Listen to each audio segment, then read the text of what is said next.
All right, so we're talking about going out of Egypt, and we're talking about the idea that we should remember going out of Egypt. We should remember going out of Egypt all the days of our life. All the days of our life, including the nighttime, including the days of the Moshiach.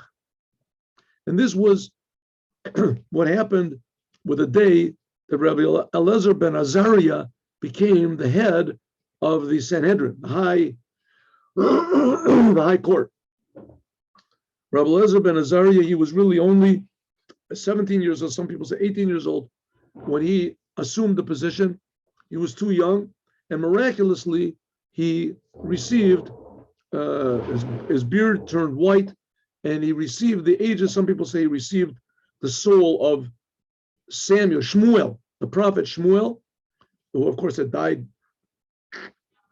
hundreds of years, almost 1,000 years earlier. He received this soul of Shmuel, and Shmuel died when he was 52, and he was 53, and he was and he got these souls. But in any case, he said, I am today like I'm 70 years old, and only today did I merit that when we say Shema, we should include the paragraph about going out of Egypt. Right in the end. We talked about this yesterday. And the Chachamim said, not only we should say this paragraph, about going out of Egypt in the nighttime as well. Because Shema you're supposed to say twice a day. So you say in the morning, you say Shema Yisrael, 2 paragraphs, and you stick out a 3rd paragraph, which talks about we should have tzitzit, and I am God that took you out of Egypt. Tzitzit are these strings that you put on the garment. In the daytime, you mention it, everybody agrees. In the daytime, you mention this paragraph that talks about putting on tzitzit, because there's an obligation to put on tzitzit, as the talit, to put this on in the daytime, but not in the nighttime. Rabbi Eliezer ben Azariah said, I always wanted this to be said in the nighttime also. And when the day that I became the Nasi, the leader of the Sanhedrin, basically the leader of the Jewish people, as Ben Zoma explained and gave a good reason to everybody why this paragraph should be said in the nighttime. And the rabbis said we should say it also when the Mashiach comes, in the days of the Mashiach.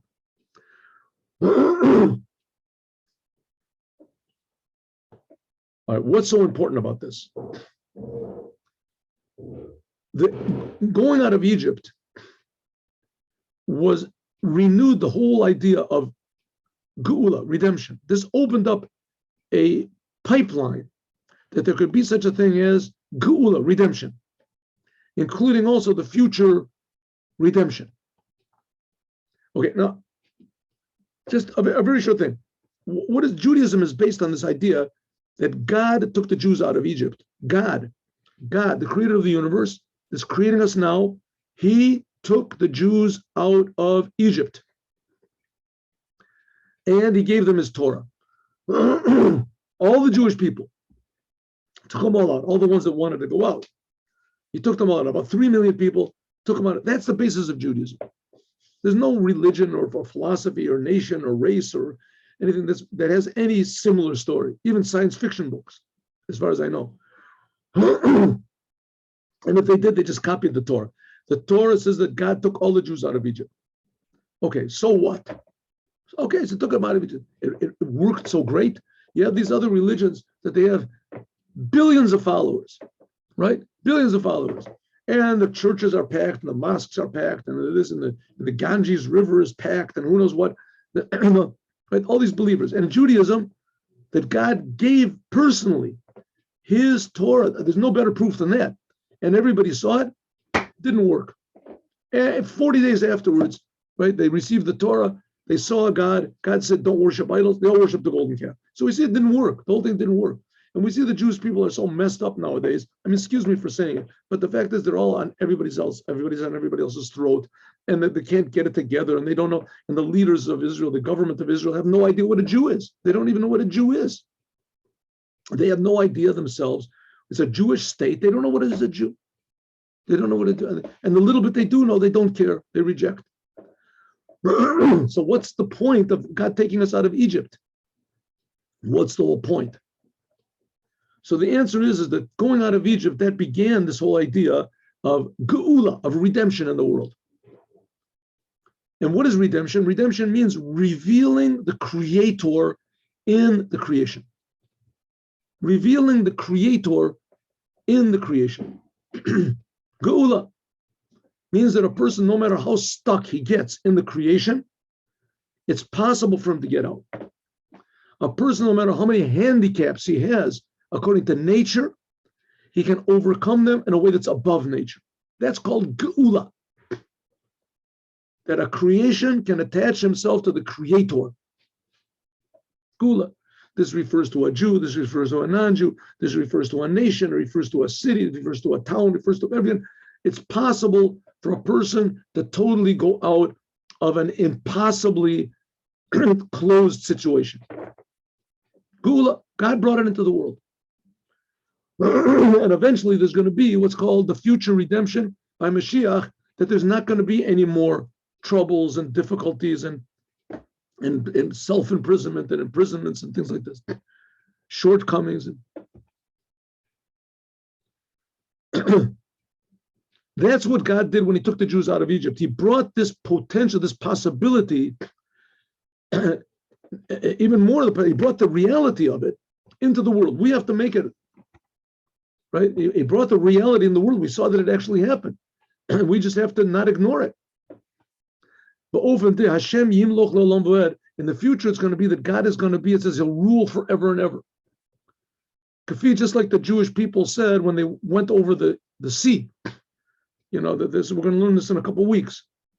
The Jewish people got up to Yam Suf and they were trapped. There was the sea in front of them, and all the Egyptians trained soldiers, and they were really angry, really, really mad, because the Jews killed how many Egyptians got killed, and they took all the money of the Egyptians. Now the Egyptian army, they had them. They were trapped. The Jews were finished. There was no way that they could get out of it. And they did. God split the sea for them. They went over the other side, and they said, Hashem yimloch l'olam v'ed. In the end of this song that they sang, it says, God will rule forever and ever.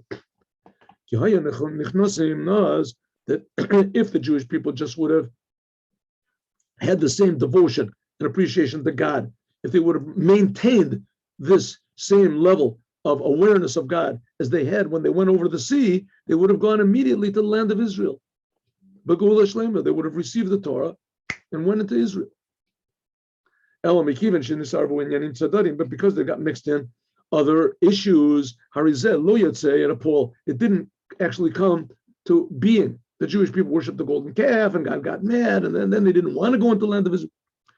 According to this, we can say the whole idea of going out of Egypt is Yamota Mashiach. If so, the whole idea of going out of Egypt was not just that they left Egypt and they were free, a free nation, and they were no longer servants. That's not the point of life, to be a leader and to be a free and to be this. No. The point is that we can actually serve God. That's the days of the Mashiach. Geula mitit v'shlema.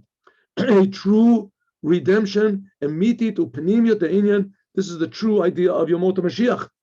Of the days of the Mashiach is Gulat Mitzrayim, going out of Egypt. Elisha ben Nogel Paul, but actually, because of side things, Yesh b'neim hefsek zman. There is a delay. On until Shagula Shlema, that this complete redemption comes actually. All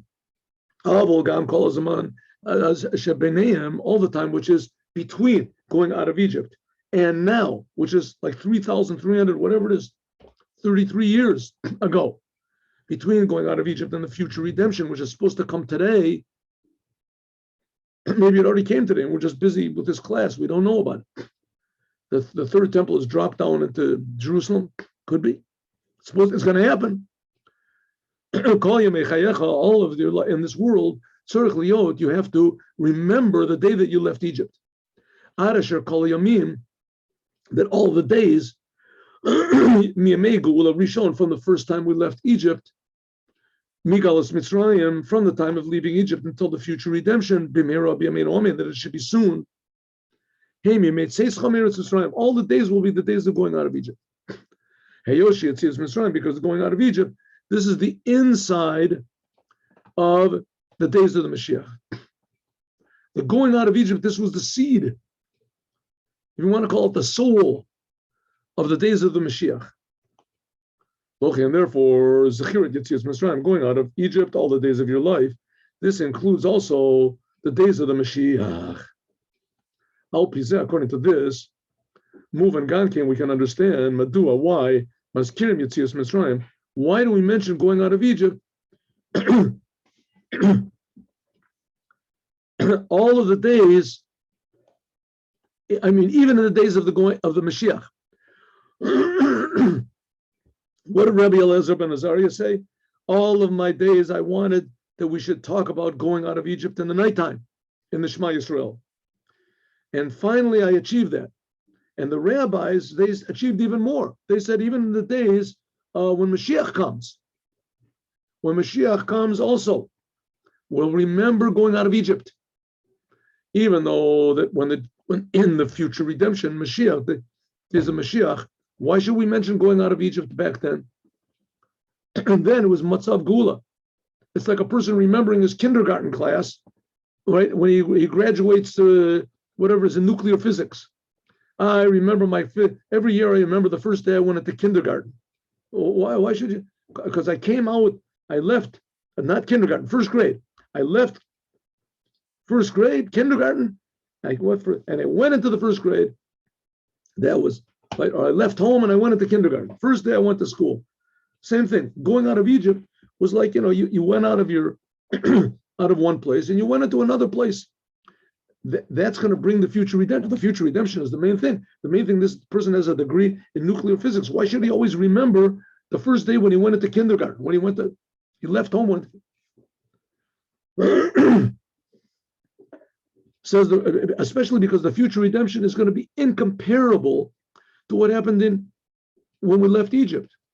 Right? Like I said, when we left Egypt, it's like a child leaves his parents' home and he goes to kindergarten, first day in the kindergarten. So we left Egypt and we went out and we learned Torah from God.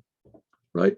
We left Egypt. That's an amazing thing. But the future redemption is going to be like comparing nuclear physics to going into kindergarten. It's even greater. Why should we always remember going out of Egypt? That was children's stuff, going out of Egypt. The future redemption is going to be so amazing, it's going to make that seem like it's just pennies. The reason is because going out of Egypt was the beginning. And even more, it was the inside of going out of Egypt. The example I gave you, a child leaves home and goes into kindergarten or whatever, that's not such a big difference. It's basically the same child. You're just, telling them, listen, you can understand ideas now. You weren't. The going out of Egypt was not just a political move. It wasn't just going from one place to another, having one teacher to another. Instead of being by your parents, you were with a bunch of kids in front of a kindergarten teacher. No, it was a whole different thing. Going out of Egypt, it made a whole new thing in the world, and even to the degree that it made a new thing in the days of the Mashiach. And that is the quality of a new old quality that came from Yetzias Mitzrayim. It's like taking a rock and making it into a human being. Going out of Egypt was not just a quantitative change, that they went from one place to another before they were in prison and now they're free. It was a qualitative change. It was like they became from rocks, they became human beings. They became the servants of Paro to be the servants of God. To be able to be a servant of God, that's a change that's just amazing. That was the first time anyone became a servant of God. A whole nation became a servant of God. Kamosha, Abraham, Isaac, and Jacob, they did, but they worked on it on their own. They prepared themselves. They worked. They had desire. Here, these people, they didn't have any desire. They've been abject slaves. They had no idea what it meant to attach to God or anything. All they know is, make another brick and you live. You don't fill your quarter of bricks. You die. That's their whole life. And they went out to see, now we're the servants of God. We're connected to the whole reason of creation. That's the whole novelty of going out of Egypt. Like it was, but because they did not merit to it, really back then, it should have also increased when they received the Torah. They could have held on to this revelation, etc. And it would have been, we could have skipped over all of this holocausts and destructions. Namely, what did they have when they went out of Egypt? The mile of eskafia sitra achra, of controlling selfishness, controlling evil. Because it was so tremendously powerful. When they left Egypt, they had the chance. That's what they should have done. There was so much bad, so they could have gone, like we just finished learning about Moses. Moses was a world, he came from a world that was a level of godliness that was totally holy. He couldn't conceive of defying evil. Moses. They said, these people, they can defy evil. This is a thing that I can't do, God. And God made a miracle. He said, you can, don't worry, I'll put you down to that level. When the Jewish people got out of Egypt, they had the ability to defy evil. When, in the future redemption, there's not going to be any more evil. It's going to be gone. Everyone will worship the Creator. Everyone will be in tune with the Creator. That which we remember going out of Egypt in the future, and this is going to be a secondary thing. True. Shetei Shibud Malchut Iker. The main thing is that we're going to go out of the servitude to the nations.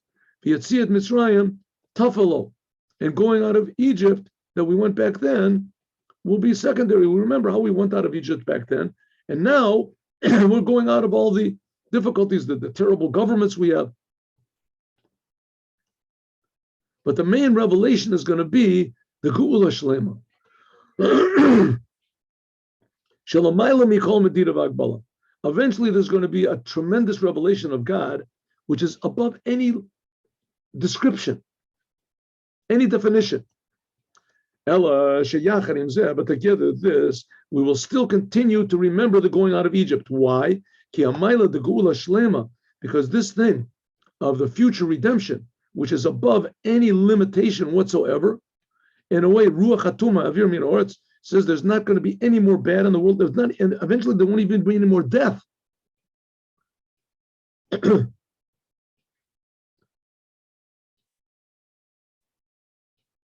Nimshechet is drawn down, but Medida v'Hagbala Kol Yamei Chayecha, into this physical world.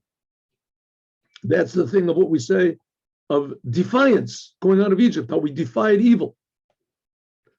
But if we did not remember going out of Egypt, then Havamina, we could say that the future redemption would be just Kol Yamei Chayecha.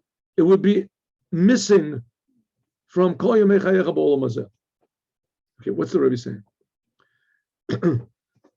Going out of Egypt, what happened when we left Egypt?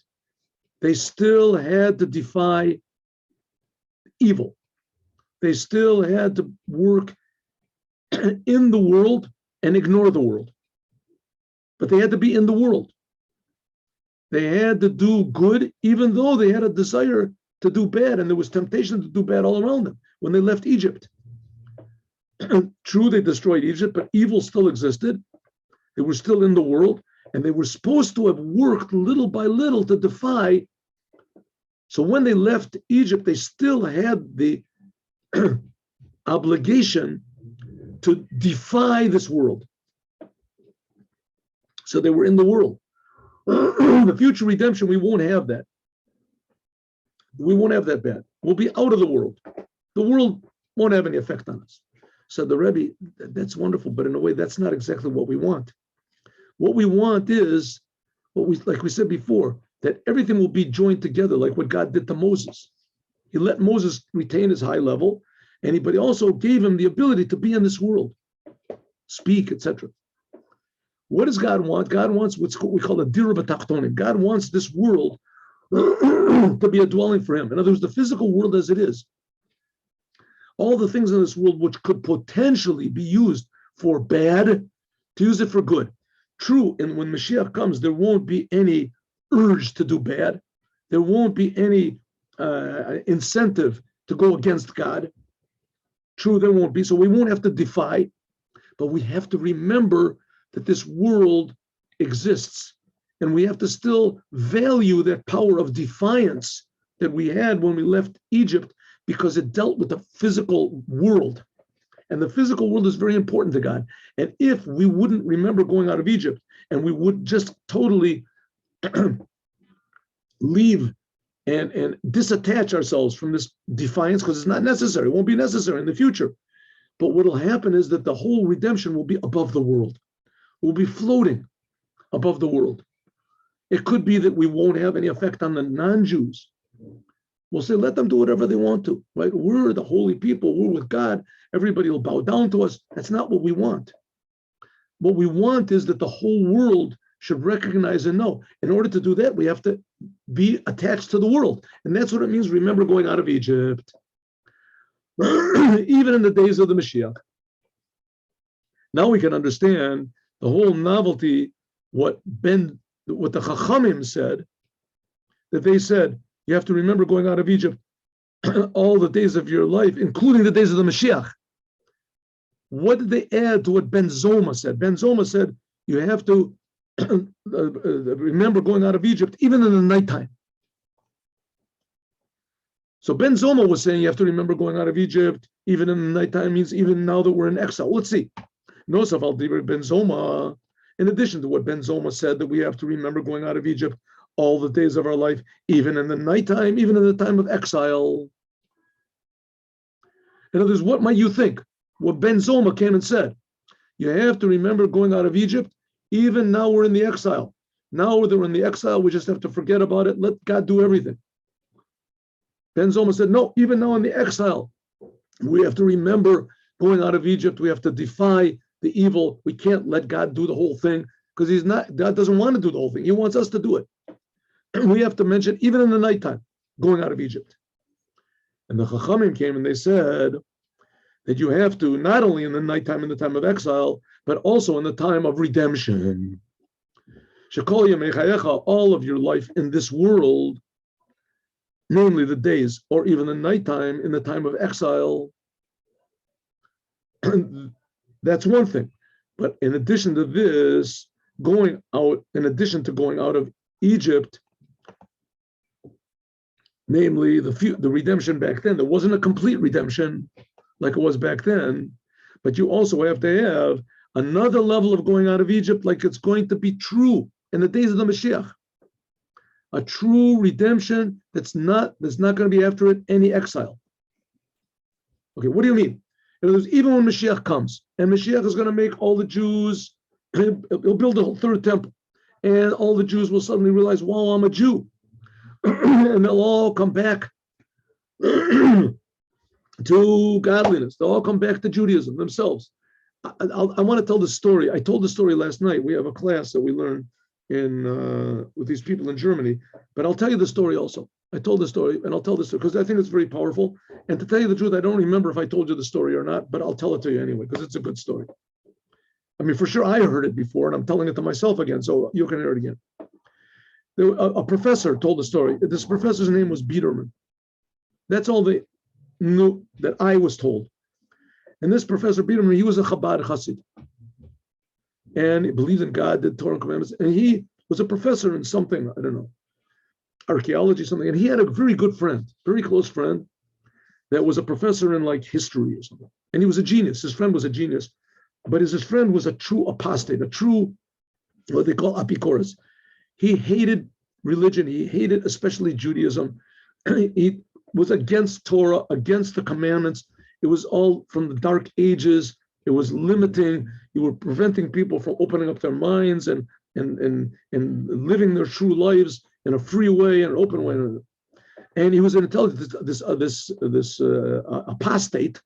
He was a really nice guy, a really nice person. They were very good friends, but he was also very intelligent. So if you said anything about Torah, he could bring you proofs from all sorts of different places, that you're wrong, you don't know what you're talking about. So close to this man's death, the apostate, he called up his friend, this Biederman, and he said, I want you to come to my house. He said, I want you to know that I'm dying. I want to show you something. A letter that I wrote a letter to the Rebbe. This story must have happened like 40 years ago. I wrote a letter to the Lubavitcher Rebbe a while ago, and the Lubavitcher Rebbe answered me like a month ago. And the letter that I wrote to the Rebbe, take that book out of the library, take that book out of my bookcase, and open it up. See, there's two letters there. that one on the left, read that first. That's the letter I wrote to the Rebbe. He writes a letter to the Rebbe. Dear Lubavitcher Rebbe, said, I've been following you for a while. I understand you're a very intelligent person, that you've been to universities, you understand the world. And so I understand the other rabbis that they talk about Judaism and being religious because they're a bunch of ignoramuses. They don't know anything about the world at all. They haven't been exposed to culture and to science. But you went to university, you've been exposed. How can you dare to put so many people in darkness and close the eyes of people and prevent them, withhold from them, actually experiencing what real life is really about? And you, with these ridiculous superstitious ideas, but you have to eat this and you have to do this and that. And it's just, to me, it's a tremendous, shocking thing. And I expect an answer. And he signs his name. So he said, that's the letter I wrote to the Rebbe. Then a month ago, I received an answer. Like I said, the story must have been 40 years ago. So he says, read it. He opens he says, dear Professor, whatever his name is, I received your letter and I am very grateful for your openness. And I really admire your forthcoming and your straightness and your honesty about your feelings and your ideas. And I'll take everything that you wrote seriously, whatever. I don't know exactly what it says. It says, in the end, the Rebbe writes, I noticed that your last name is such and such, right? Let's say Grois. That name is very well known among the Vizhnitzer Hasidim and among the Litvischer Jews, right? Holy people. Which ones are you from? So this professor, this apostate professor, he said, I read those words and suddenly memories of my grandparents came into my mind and my grandmothers, how they were holy people and how they lit candles and that level of purity and love that I saw that they gave to their children. You don't find that in the world. And suddenly I realized that I was wrong, that my whole life had been a big mistake. And that all this opposition that I had to Judaism, it was an error. And I started to weep and I cried. So I want you to know, that's why I called you to my house, that I regret everything that I said in the past, everything that I did. Okay, so what happened? The Rebbe didn't start arguing with them and saying, you don't know what you're talking about. You're talking to me. I'm the Lubavitcher Rebbe. I know the whole Torah. I know everything. I'm not making a mistake. He didn't say any of those things. The Rebbe said to him, who are you? You're a Jew. Don't you remember somebody that really exhibited true Judaism? Suddenly, wow, I did. It's me, my grandparent. That's where I came from. So that's what the Rebbe wants to say. In the days of the Moshiach, all the Jews will wake up. Wow, I'm a Jew. But there's a big problem with that. As you wake up, you're a Jew. All of a sudden, the world doesn't have any effect, and you don't have any effect on the world. He says that's the whole idea of going out of Egypt. When they went out of Egypt, the bad was still potent, and they had to deal with the world. So that's what it means. That all of the days of your life, you have to lahavi liyamot Mashiach. You have to bring the days of the Mashiach. The simple meaning was that the sentence that it says in the Bible, you have to remember going out of Egypt all the days of your life, means this includes the days of the Mashiach. But the word lahavi also means to bring, not just to include, etc. That the service that we have to do of God now, all the days of our life, the Rebbe is going to say all of our time and all of our life, all of our energy in this world. This is what Aleph brings the days of the Mashiach into the world now. And even more than that, this brings actually the days of your life to completeness of the days of the Mashiach. This will bring it to your day-to-day life, including even now, the true redemption, the true complete redemption. You're the one that has to bring it into your life right now. From this, we can understand that the words of the wise men, it's not just talking about the laws of the Mashiach, what's going to be, but it's talking about, no, it means a Jew right now. Now, all of our time and all of our energy has to be remembering going out of Egypt, and not only that, to bring the going out of Egypt into the days of the Mashiach, when there'll be pure realization of true human identity and what is true Jewish identity. And tomorrow, God willing, we'll continue. That's with the connection to Rebbe Eliezer ben Azariah. Let me just do the Yom Yom.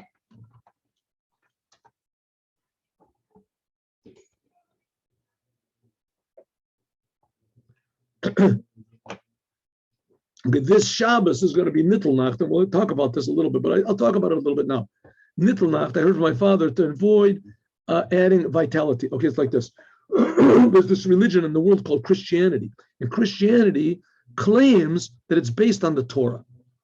And there's the Christianity says that the Torah is true, and that the Torah is the source of truth, and that if you don't have the Torah, you don't have truth.